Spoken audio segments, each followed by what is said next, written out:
Hey guys, what is up? It's JJ Tech here, back again for another fun video. Today I've got you another fun video.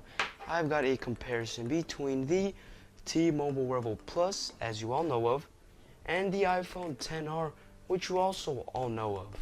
Now, as you know, I recently just did a 9-month later review with the T-Mobile Revvl Plus, so if you haven't checked out that video, link will be in the description box down below, so you can check it out. I also did a 3-month later review, so if you haven't checked that one out either, link will be in the description box down below. So today, I know it's going to be a little bit of a different video because I don't think this has ever been done before. The T-Mobile Revvl Plus versus the iPhone XR, basically a flagship versus a budget phone.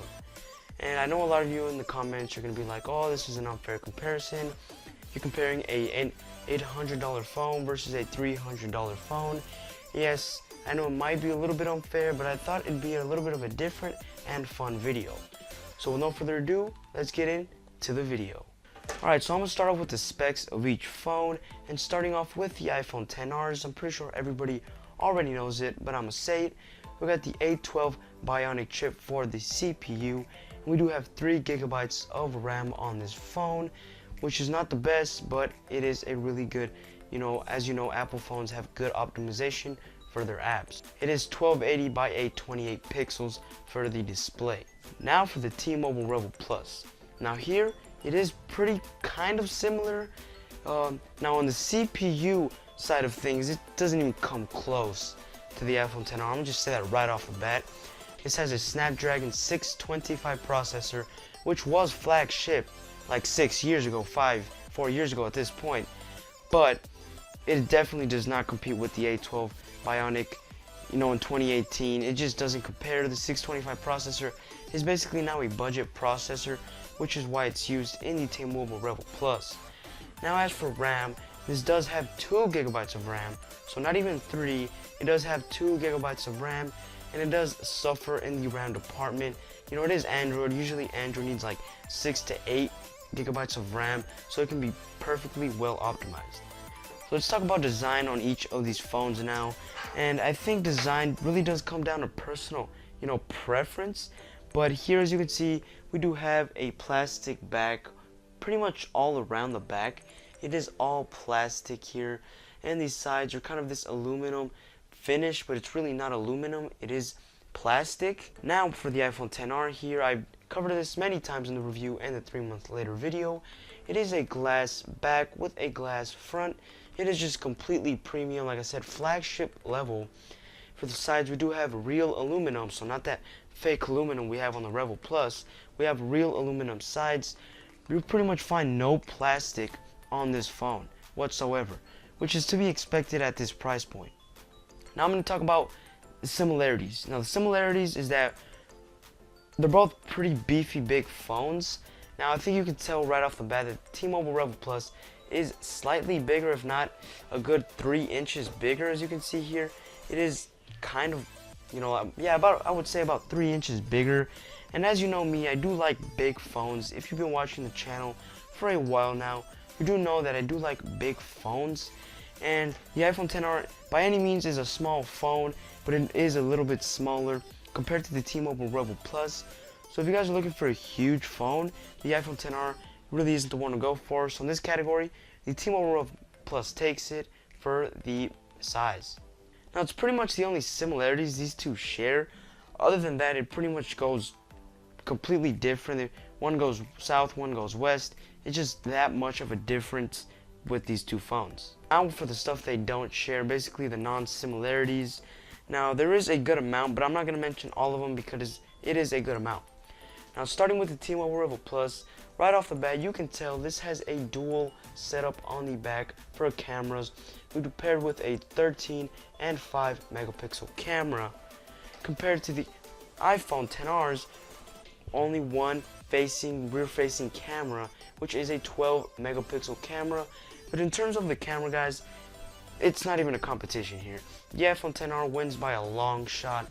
It's just so much sharper. The colors are just, they're not too saturated. They're just right. As you know, with iPhones, they've always been pretty much the top of the line for cameras.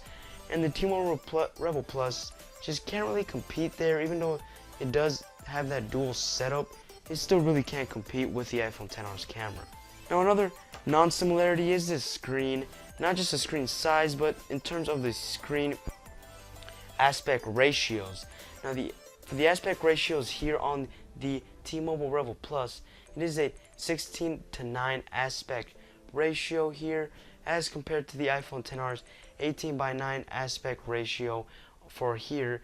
And this is more of a modern design. As you know, 2018 and 2019 flagships, even budget phones, are starting to use that 18:9 aspect ratio. And you know, the T-Mobile Revvl Plus just doesn't have that at all, which yet again doesn't surprise me. Yet again, budget phone from 2017. Yet again, in 2017 they weren't really using that 18:9 aspect ratio yet. It was just barely catching on in early 2018. Now in terms of ports, for the iPhone XR we do still have that lightning port, and that's pretty much all the ports that it has. As you know, there is no headphone jack to be found on iPhones, which yet again, a lot of people shouldn't be surprised. A lot of the headphone jacks are basically just going away, even in budget phones. Now on the T-Mobile Revvl Plus, it's a completely different story. We do have a micro USB port on the bottom, which is a little sad. And then for the top here, we have a headphone jack located on the top right here. Not sure if you can get it on camera, but it does have a headphone jack. So if you do love that headphone jack, then you're going to be missing it out on the iPhone XR, something that the Revvl Plus offers, something you just don't get on the iPhone XR. Now I did forget to mention the resolution of the T-Mobile Revvl Plus, and it is much higher than the iPhone XR's, coming in at 1920 by 1080 pixels here. It is a full HD display, but even though it is really crisp, you don't really notice it as much on the iPhone XR, the pixels, just because it is a smaller phone. Even though the screen is bigger at 6.1 inches here compared to 6 inches, you know, for some reason iPhones, you know, Apple just does it so well, their IPS panels, that you can't really even see the pixels here for the iPhone XR.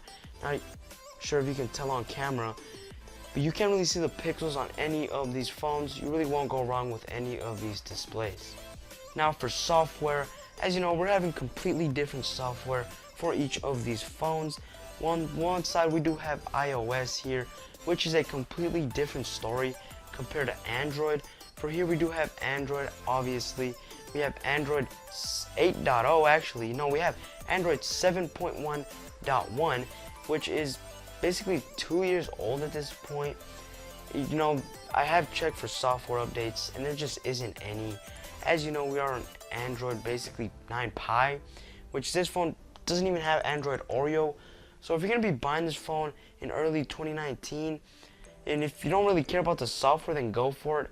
But if you're one of those people that cares about software updates, this phone just isn't the one for those updates. Now on the other hand, for the iPhone XR, we are running iOS, and as you know, iOS has support for 4-5+ years, and which is just crazy. So if you're going to be going for the software side and update support, go for the iPhone XR easily. Now other than that, guys, that's pretty much it for today's video. Just wanted to do a quick comparison between these two. You know, I know a lot of you are going to say that it's not a fair comparison because one's a budget phone, one is a flagship, but I thought it'd be a little bit of a different fun video, so hopefully you guys enjoyed it. So don't forget to smash the like button, subscribe down below if you are new. Trying to reach 1,000 subscribers, guys. Please try to get me up there. 1,000 subscribers, the goal for today, 1,000 subscribers. So if you guys can get me up there, it would be great. Now also, if you haven't, as you know, last video I mentioned that I started an Instagram account for my YouTube channel. So definitely follow, give me a follow at JJTech123. Definitely drop it on screen and in the link in the description box down below so you guys can check it out. So yeah, guys, if you guys enjoyed the video, like I said, like the video, subscribe. Thank you guys for watching. Catch you guys in the next one. Peace.